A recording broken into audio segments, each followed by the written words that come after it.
भाई तुळजाभवानीच्या मंदिराच्या जीर्णोद्धाराचं काम जे आहे ते आपण आता हाती घेतलेलं आहे.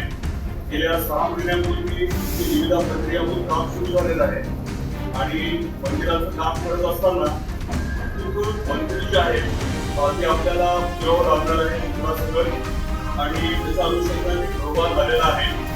आपण परत एकदा PSI कडनं देखील त्या बाबतीतला अहवाल घेतोय आणि येणाऱ्या 15 दिवसामध्ये स्पष्ट होईल की पूर्ण आपल्याला उतरवायचं कसं. परंतु आता स्टेट आर्किओलॉजी डिपार्टमेंटने सांगितल्याप्रमाणे हे काम हे आपण करतोय. आर्किओलॉजी डिपार्टमेंटला निधी उपलब्ध करून दिलाय आणि पुरातत्व विभागाच्या माध्यमातून काम सध्या चालू आहे. आलेलं निमंत्रण, मंदिराचा वाद, वेगवेगळे त्याचे मुद्दे आहेत. काय नेमके? नाही, एक लक्षात घ्या, मी त्याच्यातलं सगळ्यात महत्त्वाचा विषय की ही बैठक लागली कशामुळं. ही बैठक का लागली, इथं आवाड आले, जितेंद्र आवाड आले आणि त्यांनी म्हणलं की बाबा ही कळस उतरवल्याला, ही मंदिर पाडलेलं तुम्हाला चालणार आहे का. तर मग त्यावेळेस तातडीनं तिथले तुळजापूरचे जे स्थानिक आमदार आहेत राणा पाटील ह्यांनी तातडीनं सांगितलं की हे षडयंत्र आहे. पहिल्यांदा सांगितलं ही षडयंत्र आहे आणि या षडयंत्राचा खुलासा करण्यासाठी आशिष शेलारजींनी त्या ठिकाणी बैठक घ्यावी आणि ह्याचा खुलासा करावा, अशा पद्धतीची मागणी आणि त्या मागणी करणारं पत्र आमदारांनी, राणा पाटलांनी त्या ठिकाणी आशिष शेलारांना दिलं. आता ती पत्र दिल्याच्या नंतर माझ्या निदर्शनास असं आलं की स्वतः राणा पाटलांनीच काय म्हणलेत, आपण आता हाती घेतलेलं आहे. गेल्या 6 महिन्यांपूर्वी तुमची निविदा प्रक्रिया होऊन काम सुरू झालेलं आहे आणि मंदिराचं काम करत असताना पूर्ण मंदिर जे आहे ते आपल्याला उतरवावं लागणार आहे चित्रासकट. पूर्ण मंदिर जे आहे ते आपल्याला उतरवावं लागणार आहे चित्रासकट. पूर्ण मंदिर जे आहे ते आपल्याला उतरवावं लागणार आहे चित्रासकट. आता ही पत्रकार परिषद विधान भवनाच्या पुढे जी मीडिया आहे त्या मीडियाच्या पुढे जाऊन त्यांनी हे वक्तव्य केलं आणि त्यांनी स्पष्ट सांगितलंय की जीर्णोद्धार करायचं आहे आणि ते जे मंदिर आहे ते आपल्याला शिखरा सगड उतरावं लागणार आहे. आता ही स्टेटमेंट केलंय कोणी, त्यांनी स्वतःच केलंय आणि त्याच स्टेटमेंटचा आधार घेऊन जितेंद्र आव्हाडांनी ते आंदोलन केलं. तर हे म्हणते षडयंत्र आहे आणि ती षडयंत्र आहे म्हणून त्याचा खुलासा करायला कुणाची वेळ घ्यायची, सांस्कृतिक कार्यमंत्र्याची. त्यासाठी बैठक.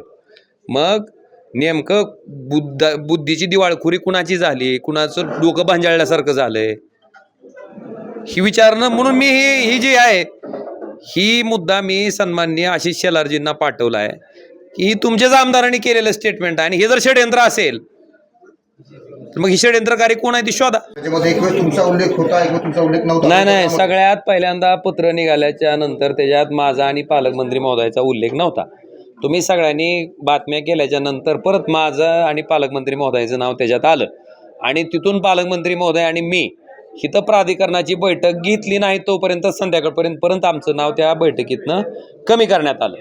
पण माझा मुद्दा हा आहे की आम्ही खासदार असू किंवा सरनाईक साहेब पालकमंत्री आहेत, आमदार आहेत, मला वाटतं ही संविधानिक पद आहेत आणि ही संविधानिक पदं असताना त्या पदाचा अशा पद्धतीनं अवमान करायचा अधिकार कुणालाही दिलेला नाही. ते अवमान होऊ नये इतकीच आमची अपेक्षा आहे आणि अशा पद्धतीनं जर 3-3 पत्र एका ऑफिसचे निघत असतील तर त्याच्याही बद्दल खंत मी आशिष शेलारजींना बोलून दाखवली आणि मुळात जी बैठकच ज्या गोष्टीसाठी आहे त्याचं मुळच ही आहे. मग अजून काय शोधणार आहेत. आणि मी आशिष शेलारजींना विनंती केली आहे की तुळजापूर प्राधिकरणाच्या माध्यमातून जो काही शहराचा, त्या मंदिराचा विकास त्या ठिकाणी आपण करणार आहात, तो विकास करत असताना तिथल्या स्थानिक नागरिकांना, तिथल्या स्थानिक पुजाऱ्यांना, तिथल्या स्थानिक व्यावसायिकांना, ज्याचं अर्थकारण त्या मंदिरावर अवलंबून आहे, या सगळ्यांना विश्वासात घेऊन, त्यांना सोबत घेऊन त्या ठिकाणी हा विकास करावा अशी विनंती मी आशिष शेलारजींना केली आहे. आणि त्याच्यासाठी एक जनसुनावणी तुम्ही मंत्री म्हणून तुळजापूर शहरामध्ये घ्या, लोकांच्या व्यथा ऐकून घ्या आणि त्यांच्या व्यथा ऐकून घेऊन त्याच्यावर उत्तर देऊन तुम्ही निश्चितपणे विकास करा. खासदार आणि आमदारांनी अर्धवट रावाची भूमिका केली. अर्धवट व्हिडिओ दाखवून एका प्रकारे जो माणूस तुळजापूरच्या विकासासाठी रात्रंदिवस एक करतोय त्या व्यक्तीची प्रतिमा मलिन करायचा प्रयत्न केला जातो आणि तमाम हिंदुस्थानची आणि हिंदू लोकांची कुलस्वामिनी असलेली तुळजाभवानी त्या तुळजाभवानीच्या मंदिराबद्दल संभ्रम निर्माण करायचा प्रयत्न केला जातो, याचा निषेध करण्यासाठी आजच्या मी पत्रकार परिषद आयोजित केली होती. मी आता पत्रकार परिषदेमध्ये पूर्ण व्हिडिओ दाखविला. राज्य पुरातन विभागाचा जीर्णोद्धारच्या बाबतीत, मंदिराच्या बाबतीत जो अहवाल प्राप्त झाला होता आणि त्या अहवालानंतर काय केलं पाहिजे, त्या अहवालाच्या अनुषंगाने राणा जगजित पाटलांनी एक आपली भूमिका व्यक्त केली होती. त्यामध्ये स्पष्ट सांगितलंय की पुरातन खात्याच्या अहवालानुसार हे मंदिर कळसहित खाली करावं लागणार आहे, परंतु आम्ही भारतीय पुरातन खात्याकडे जाऊ आणि त्यांचा आणि महाराष्ट्रातला राज्य पुरातन आयोगाचा दोन्हीचा अहवाल आम्ही महाराष्ट्र सरकारकडे सादर करू आणि त्याच्यानंतर जे काय करायचं ते महाराष्ट्र सरकार निर्णय घेईल.